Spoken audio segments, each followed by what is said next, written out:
In fact నేను big బాస్కి వెళ్ళినప్పుడు కూడా నా గురించి వెళ్ళిన రెండో రోజు మూడో రోజు జడ్జ్ చేయడం మొదలుపెట్టారు. Yes sir.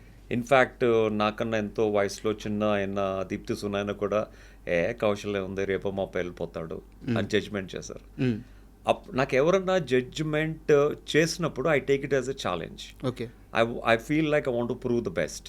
ఓకే. అంటే వీళ్ళు నిన్న కాక మొన్న వచ్చారు, వీళ్ళు నన్ను జడ్జ్ చేసే స్టేజ్కి వచ్చారా, నేనేంటో వాళ్ళతో పాటు ప్రపంచానికి ప్రూవ్ చేయాలని. అట్లా యాక్చువల్గా నేను బిగ్ బాస్ అంత కష్టపడి ఆడవసరం లేదు సార్ ఆ కంటెస్టెంట్స్తో.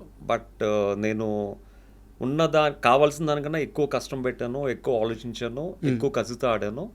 సో మామూలుగా బిగ్ బాస్ కంటెస్టెంట్కి రావాల్సిన పేరు కంటే చాలా ఎక్కువ వచ్చింది యాక్చువల్గా.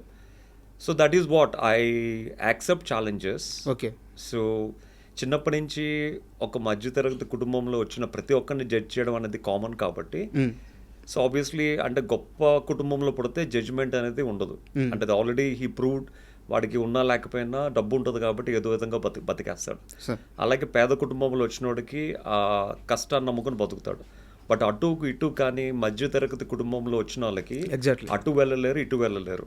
వాళ్ళు ఏంటంటే అటు ప్రూవ్ చేసుకోవాలి, ఇటు ప్రూవ్ చేసుకోవాలి.